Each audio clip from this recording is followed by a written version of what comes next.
Well, the freeze is coming. The garden is hanging on by a thread, but this is it. Our last harvest of the season here at the Hometown Homestead. We've spent months planting, watering, and watching the garden grow.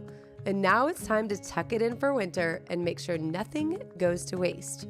I'll show you what we're still picking, how I'm preserving it the easy way, and share a few lessons that I learned the hard way this year. Because the garden always has a way of keeping us humble. Oh, and stick around until the end because I am going to announce the winner of our indoor garden giveaway sponsored by Vigo Garden. And you won't want to miss it.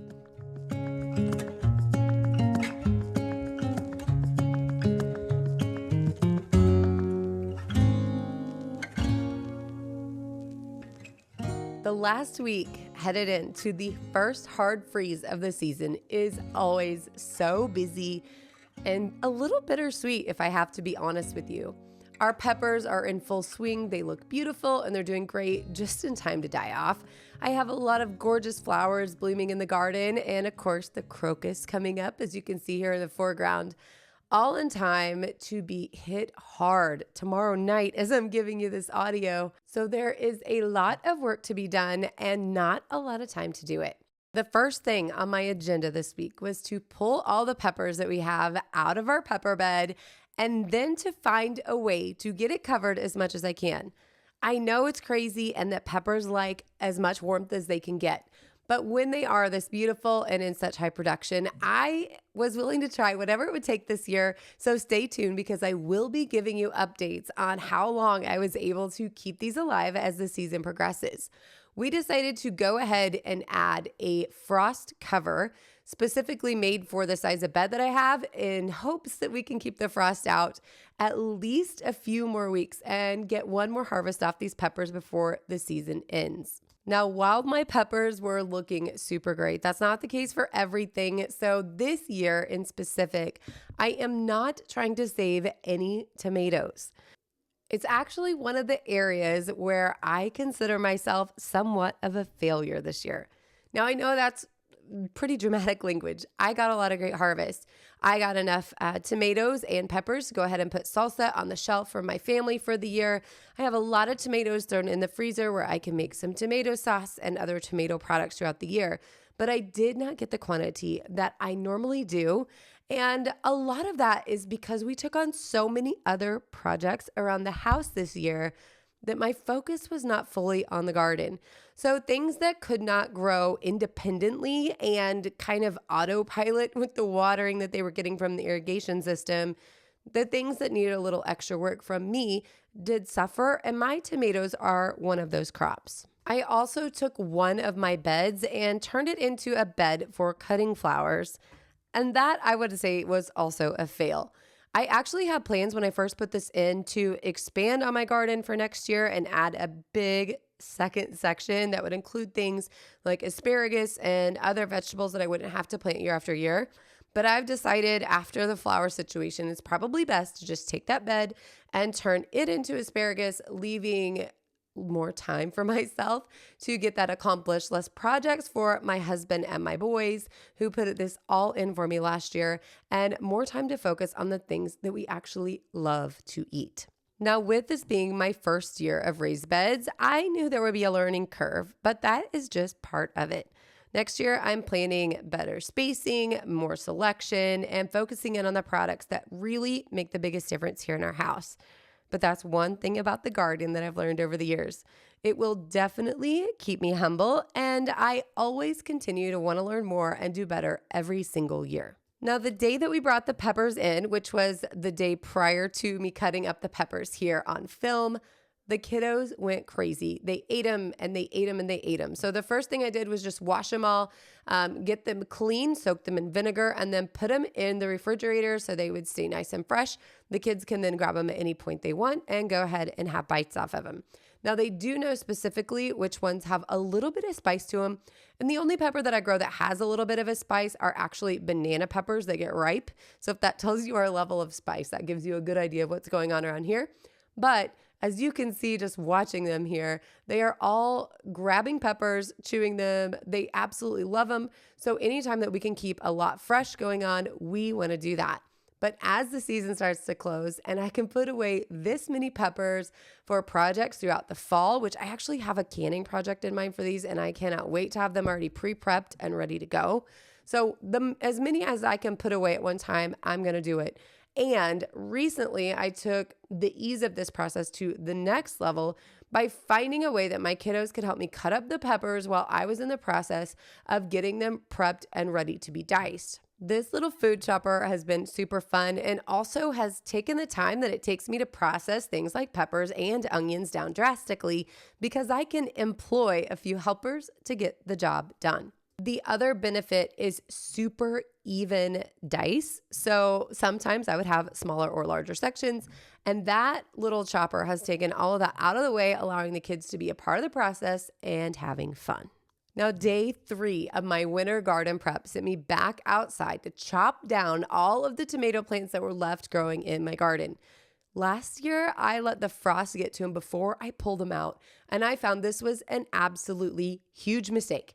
If you have ever made this mistake, you know exactly what I'm talking about. All the plants get really I was almost slimy. The stems are very weak. They explode from freezing inside, and they just don't have good structure to be able to easily pull them out of the beds or get them removed in a way that is quick and easy at all.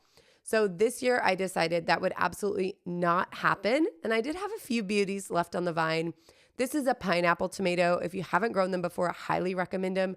My girls absolutely love them, and on the inside they have like a really nice pink/red fruit to them. So it doesn't look super yellow on the inside once they're officially ripe. So just to throw out there, we really did love those tomatoes this year. So with that said, I went ahead and pulled out all of the vines in order to get them out of the way before I had a problem with anything exploding from the freeze and getting really hard to handle. When I did that actually last year, my garden was in the back. It was back behind my shed, and I just left it all winter. I could not bring myself to go out there and tackle the mess that was left. I know that is not ideal, but you know, as busy moms, sometimes things like that just happen.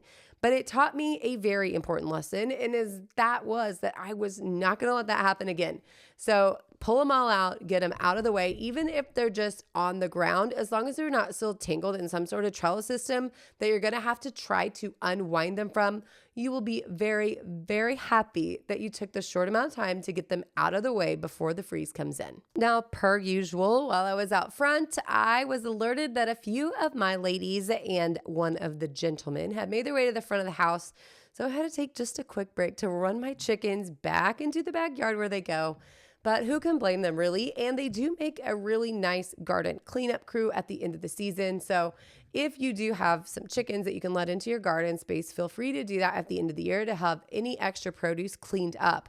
The one caution is they love to dig in your beds and often will leave a mess. So just make sure to not leave them anything that is important or anything that you don't want messed up before you close off the season. Now, as you can see, we are working this around our normal day around here. I have kiddos that are finishing up some schoolwork inside, and my little one is out adventuring, and we just have all sorts of things going on. But that is real life of a homestead kind of vibe in a homeschooling family. We fit it in where we have time, which is why you're seeing this entire process over the week instead of just a day or two's worth of work. I also find that's much gentler on your body if you're standing up canning for days and days on end or just spending a long time doing it. It is, you're a little sore. You have that back pain and all of those things that can come along with it. So when I can spread that out and just give myself some grace, it always works out a little bit better. As we finished up the removal of all the tomato vines, I was uncovering quite a few onions that were popping up through the soil that I had left earlier in the spring. Some of them just weren't very large when it was time to harvest, and I thought, what's it going to matter? I'll leave them in there and see what happens. Well, moving into this time of year, I knew I was getting ready to lose all of the tops, and I decided to come up with a really fun project to go along with this. We're going to turn these beauties into a form of pesto, which is one of our family favorites and a very, very simple food preservation hack. So I'm going to show you that here shortly. But if you do have onion tops or shallot tops or anything of the kind. Actually, any leafy green can be made into a pesto. It doesn't take any time, any real food preservation skill per se, and it is a really easy project. So we'll tackle that in a little bit. But for now, check out this little marigold. My little lady is just flower happy and cannot get enough. So we always have a few little tops coming in. I've tried to tell her a few times, more stem the better. But when you're 4 years old, hey, anything that is beautiful is fair game in her mind. Now, I did have quite a few shallots. I actually left them in earlier. My zone is not appropriate for growing shallots. So they don't actually have a chance really to form a great big shallot like you would find, or I should say a nice size shallot. They're never really big, but I don't have the right amount of daylight to grow them to their fullest potential.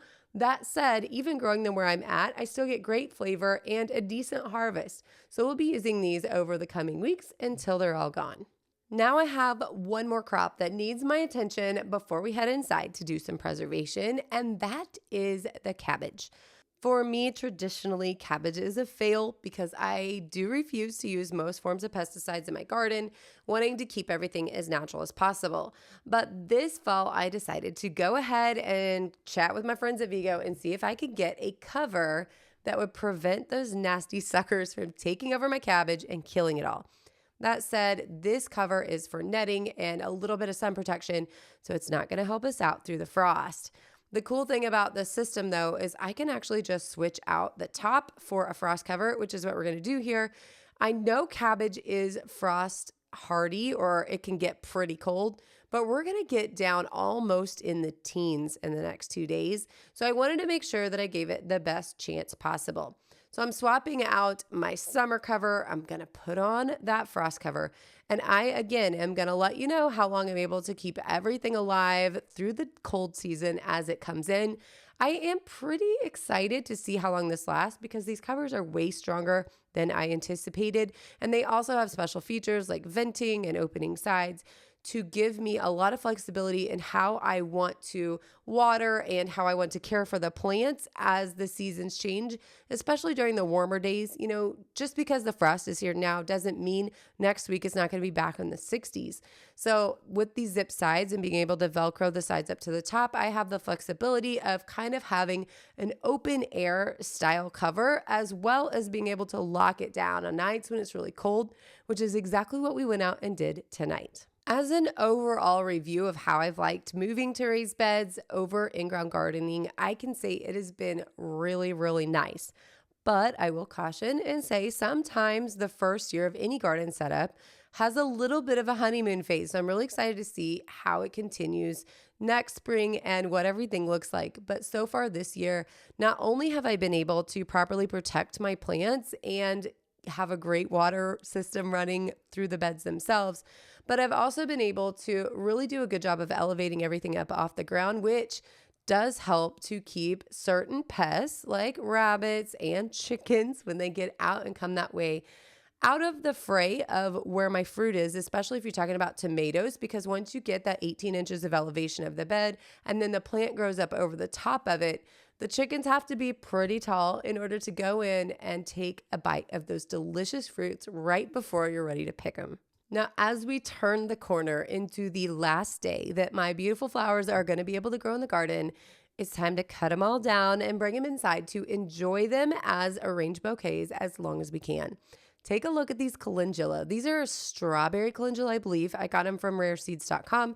So if you're interested in something like that, that is where these specific seeds come from. I grabbed them, some cosmos that I still had growing, as well as some hydrangeas that are right outside our door. This plant has been here for so long. It's actually really, really huge. Sometimes it does really well and other times it doesn't. But this year it had some beautiful blooms that I decided to go ahead and bring in to add to the mix. I have found that hydrangeas actually dry really well. So if you have some outside and you still haven't hit that first freeze, make sure to bring them in because it is so disheartening to walk outside and see them totally decimated by that freeze. Now, calendula itself has a lot of medicinal properties, so I will be preserving them just slightly. But before I let them dry out in my jars, I'm going to go ahead and put some water in to see if we can get a few weeks worth of life out of them before I dry them upside down, so I can use them for things like salve or any kind of oil that I want to go ahead and infuse for health purposes. So for now, I'm going to use them for their beauty, and for later, I'm going to use them for the benefit. Now, while I was arranging my flowers inside, it occurred to me that I need to tell you guys who won the drawing from last week's Vigo Garden giveaway. Now, if you recall, I'm giving away a whole set that includes an indoor light, an indoor growing system that helps with proper spacing, watering, and aeration, as well as a winter seed packet. Now, I have to say, we planted this lettuce 2 weeks ago when I was announcing that giveaway, and I've been super happy with how those lights set on the seed setting have brought this lettuce to life. Also, how the automated watering system has kept them growing, and I am going to go ahead and start a new batch of lettuce every 2 weeks all winter long so that I can grow this fresh green right in our house for pennies on the dollar of what I could buy it for in the store. But without further ado, let me announce the winner of our random comment picker. Elise Gallant, I'm sure I'm butchering your name, but I would just like to thank you for entering, and I am super excited to see how this takes hold in your house. I will go ahead and put a comment under this specific post that you put up last week, and from there, we will go ahead and get in communication. I'll shoot you my email, get back to me, and we will get it put out. Now, if you have heard something, or if any of you have heard a comment from somebody else that you were the winner, please disregard it. It is only Elise. It will be coming direct from me. And I want to thank our good friends at Vigo Garden for sponsoring not only this giveaway, but also this specific video on how to preserve our final harvest and how to make the most out of our winter garden. I will make sure to drop my Vigo link down below. They have awesome sales going all the time, so do not wait to take advantage of all that they have going on. I will say, super impressed with my lettuce seeds and how they've done. That was the first seed packet that I've tried out for Vigo because seeds are new for them this year. If you are interested in seeds for spring, check out one of their collections. I shouldn't say just spring. They have an awesome winter collection, which is what Elise is getting today. So give them a shout. Check out my website link down below and let my friends at Vigo know that you saw them here at the Hometown Homestead. Okay, with all of that out of the way, let's jump back to this onion pesto. Now, this is something that I have actually not made with onion tops before, but I can attest, and you'll see my taste tester down the road. It's great. And he came back for second, so super good as far as I'm concerned. This will work really well in what we normally eat. A couple of years ago, if you would have told me that pesto would be one of the things that my kids absolutely loved, I would have thought you're crazy. But they do love it, and I use it often when we roast chicken. So if you haven't ever tried oven roasted pesto chicken, highly recommend it. I like to use it on wings specifically or thighs. We like the dark meat, but that's neither here nor there. The beauty and the flavor that you can get from an oven roasted pesto chicken is absolutely amazing. Now, the traditional way to make pesto is with basil, but it can be done with any leafy green, which is exactly what we're doing today. All of these onion tops are just too good to go to waste, and I did go ahead and sort, making sure to keep the small, tiny ones just in a jar of water in the refrigerator so I can continually use those for the purpose of green onions. But there were just too many, especially when I added in the tops of the scallions. So I went ahead and cut all of these off of the onion itself or the scallion. Then I'm just rough chopping them with my kitchen scissors right into a bowl where we're going to wash them. This is a super important step. And it often is something that people will kind of overlook when they're bringing in greens or thinking about greens. It's not just the bottom of these plants that are dirty, so make sure to go ahead and give them a good wash. One way to do that is to run water in a bowl and give them a good swish, and then go ahead and use a salad spinner to take out all of the extra water if you don't need water in your final product. I also like to add vinegar to my rinse water often because that helps to kill germs and bacteria, and it really takes only about 2 minutes of a soak to go ahead and get that action complete, which will let your food be safer for everyone and last longer. The bulk of the time that it actually takes to make the pesto is simply cleaning the greens. Other than that, all you need to do is grab your ingredient list, which is actually pretty short. You can use fresh lemons or lemon juice. You're going to see me use lemon juice for sure because it's easy to have on hand and it's already partially prepped. You also need some sort of nut. Traditional basil pesto will have a pine nut, but that doesn't mean it's the only nut you can use. It's actually one of the more costly nuts, so often people will substitute walnuts. My personal favorite is the pine nut. I usually keep them on hand. I am out. So today we're going to go ahead with the walnuts because that's what I have on hand and it's time to get this done. So I'm using a double batch of the recipe, which I will link below. So I'm going to go ahead and add 1 cup of the walnuts as well as a 1.5 cups of shredded Parmesan cheese. The only other ingredient that you really need is some good olive oil, so you can go ahead and thin it to the consistency that you like. Now, this is something that is definitely personal preference. So is actually the total overall flavor of your pesto. So make sure you're tasting it along the way in order to adjust seasonings or flavors as you wish. If you get too much lemon oil or something of that sort, of course, that flavor can be overwhelming. So I always recommend starting a little bit on the low side because you can add it, but taking it away is quite difficult. The first time I tried this, I did want to go ahead and make some adjustments. I actually got it a little creamier than I was looking for, but I had twice as much product or twice as much onion top as I actually needed. So I went back and added those without adding much extra oil in order to get my desired consistency. As you can see here, my little guy got a new toy this week. He's been saving his money and scanned Facebook Marketplace and found a hoverboard. So lots of falls and lots of fun around our house this week, but he was able to swing back by for seconds. So that let me know this was ready for the jar. Now, unlike other preservation projects, there is no canning actually required, even though we're going to put it in jars and use lids.